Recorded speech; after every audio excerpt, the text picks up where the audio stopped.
غلامان احمد رضا کوئی بھی ہم سے جیتا نہیں. پھر سیدنا فاروق اعظم کی شہادت ہوئی، اور سیدنا فاروق اعظم رضی اللہ تعالیٰ کی شہادت کس طرح ہوئی آپ جانتے ہیں. میں اس کو تھوڑا سا ہلکا سا اس پہ اشارہ دیتا ہوں کہ آپ کی شہادت کیسے ہوئی. اصل میں یہ ہوا، فاروق اعظم کی شہادت کی جو وجہ بنی یہ کہ سیدنا فاروق اعظم کے اپنے دور میں آپ نے مدینہ منورہ میں غیر مسلموں کو نہیں رکھا. کسی غیر مسلم کو آپ مدینہ طیبہ کے اندر نہیں رکھتے تھے اور رکھنا پسند نہیں کرتے تھے. دور فاروقی میں مدینہ منورہ کافروں سے خالی ہو گیا تھا. حضرت مغیرہ بن شعبہ رضی اللہ تعالیٰ نے صحابی رسول ہیں، تو انہوں نے حضرت فاروق اعظم کو خط لکھا کہ ایک ایسا غلام ہے جس کے اندر اتنی خوبیاں ہیں کہ وہ بہت بڑا کاریگر ہے اور وہ بہت سے ہنر جانتا ہے. اگر آپ اجازت دیں، کیونکہ آپ تو کافروں کو مدینہ طیبہ میں رکھنا نہیں چاہتے، تو اگر آپ اجازت دیں تو میں اس کو آپ کے پاس بھیجوں. سیدنا فاروق اعظم نے سوچا کہ اگر اتنا بڑا کاریگر مدینہ طیبہ آتا ہے تو وہ مدینے والوں کو جو ہے وہ ہنر سکھائے گا، اور مدینے والے ہنر سیکھیں گے اور مسلمانوں کے اندر ایک ہنر کا جذبہ پیدا ہوگا اور اس طریقے سے مسلمان ترقی کریں گے. تو سیدنا فاروق اعظم نے اس غلام کو جو بہت بڑا کاریگر تھا حضرت مغیرہ کا، اس کو آنے کی اجازت دے دی. اس طریقے سے ابو لؤلؤ نام کا یہ شخص جو مجوسی تھا اور بہت کٹر تھا اپنے مذہب کے اندر. یہ بات ہمیشہ یاد رکھنی چاہیے انسان کو، اور یہ بات دماغ میں رکھنا چاہیے انسان کو کہ کافر کبھی بھی اہل اسلام کا وفادار نہیں ہو سکتا. کتنا بھی وہ لبرل اپنے آپ کو کہے، کتنا بھی نیوٹرل کہے، کتنا بھی امن پسند کہے، کافر کافر ہوتا ہے. کافر اسی ناگ کی طرح ہے، کافر اور مشرک اسی ناگ کی طرح ہے جس کے اندر زہر بھرا ہوا ہے.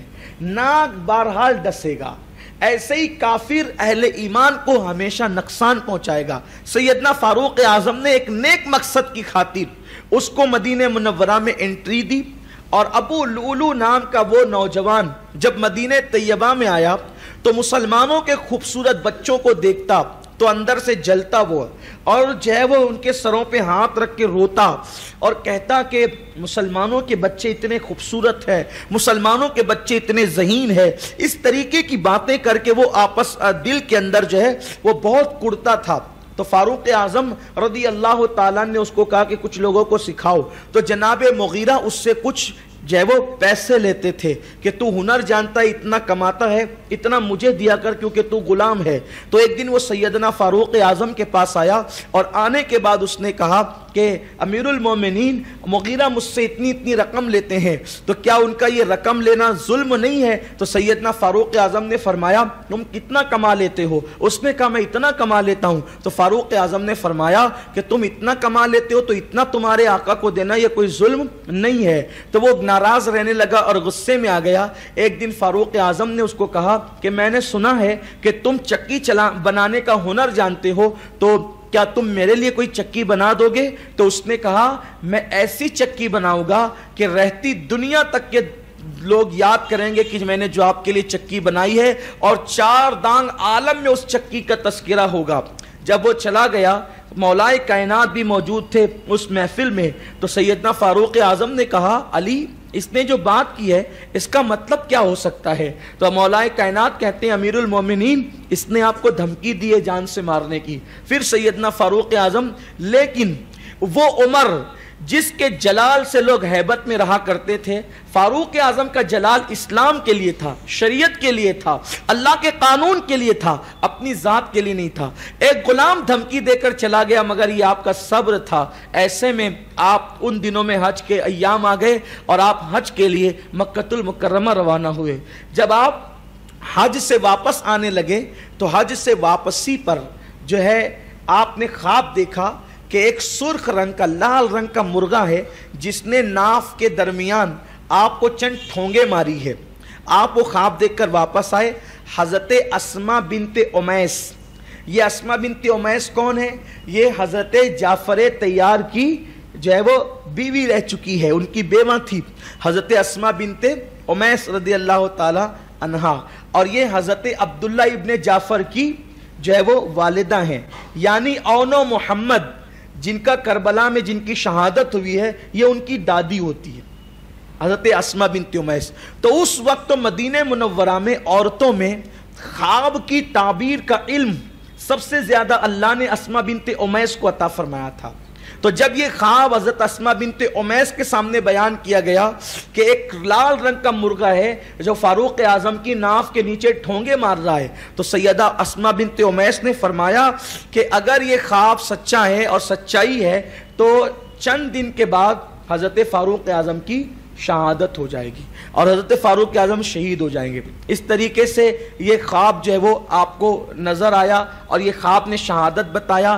پھر فاروق اعظم نے حج میں ہی دعا کی تھی، اللہ سلطنت بہت بڑھ چکی ہے، 3 بر اعظموں پہ حکومت ہے، لوگ بہت بڑھ چکے ہیں، اس سے پہلے کہ میں بے بس ہو جاؤں اور لوگوں کو سنبھال نہ سکوں تو مجھے اپنی بارگاہ میں بلا لے۔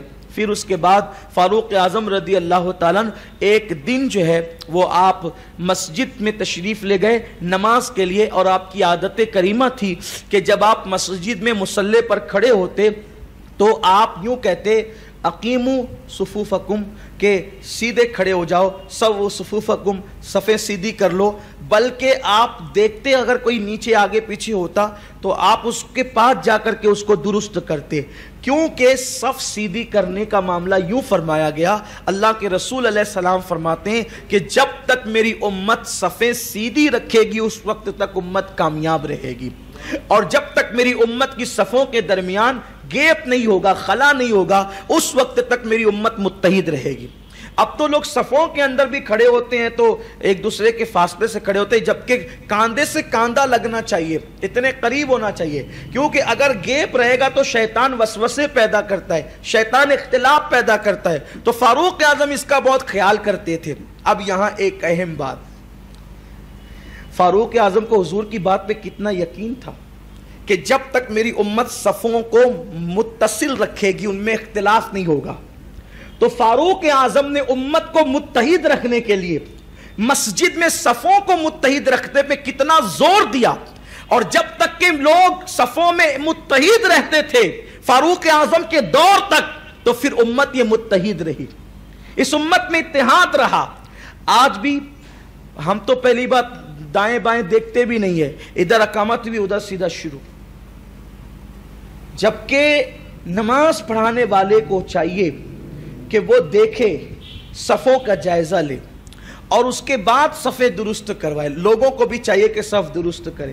اب تو لوگ نماز ہی ادھار پڑھتے ہیں، معاذ اللہ، آستینیں چڑھی ہوئی ہے، پانچے اٹھے ہوئے ہیں، گلے کھلے ہوئے ہیں، کوئی اہمیت ہی نہیں ہے نماز کی، نماز کی کوئی اہمیت ہی نہیں ہے۔ نماز کتنی اہم عبادت، اہم العبادات ہے نماز، لیکن بس پڑھ لیا، نماز کو عادت سمجھ کر پڑھ رہے ہیں، نماز کو عبادت سمجھ کر نہیں پڑھ رہے۔ ہم نے نمازوں کو عادت بنایا ہے، عبادت نہیں بنایا ہے، جبکہ یہ نماز کی شان یہ ہے کہ 2 رکعت نماز پوری کائنات کی نعمتوں سے افضل ہے۔ اسی لیے تو مولا کائنات نے فرمایا کہ اگر اللہ مجھے میری مرضی پہ ڈالے کہ میں جنت میں جاؤں یا 2 رکعت پڑھوں تو میں 2 رکعت کو ترجیح دوں گا جنت پر، کیونکہ جنت میں میری خوشی ہے اور نماز میں میرے اللہ کی خوشی ہے۔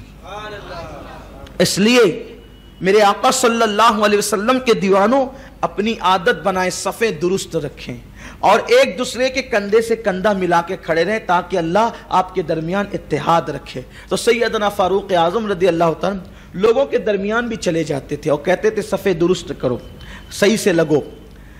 اسی درمیان میں ابو لؤلؤ، یہ اس کا اصل نام تھا فیروز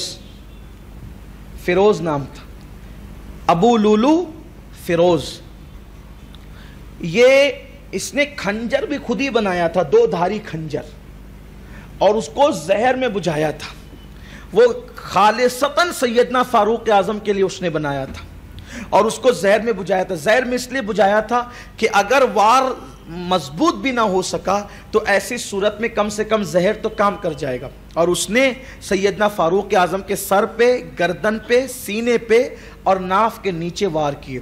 سیدنا فاروق اعظم زخمی ہوئے اور زخمی ہونے کے بعد جو ہے تقریباً 7 لوگوں کو اس نے اور شہید کیا اسی کھنجر سے. 7 لوگ اور شہید ہوئے.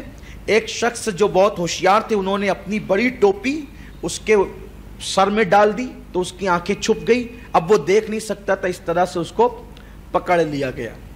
یہ ہے فیروز ابو لولو. سیدنا فاروق اعظم کچھ دن ظاہری طور پہ حیات رہے اور پھر آپ نے جو ہے وہ ذی الحجہ کی 26 تاریخ کو یا ماہ محرم کی 1 تاریخ کو, ذی الحجہ کی 26 یا ماہ محرم کی 1 تاریخ کو آپ نے جام شہادت نوش فرمایا. یہ سیدنا فاروق اعظم رضی اللہ تعالیٰ کی شہادت ہوئی اور آقا فرماتے ہیں عمر کی شہادت قیامت کی نشانیوں میں سے ایک نشانی ہے.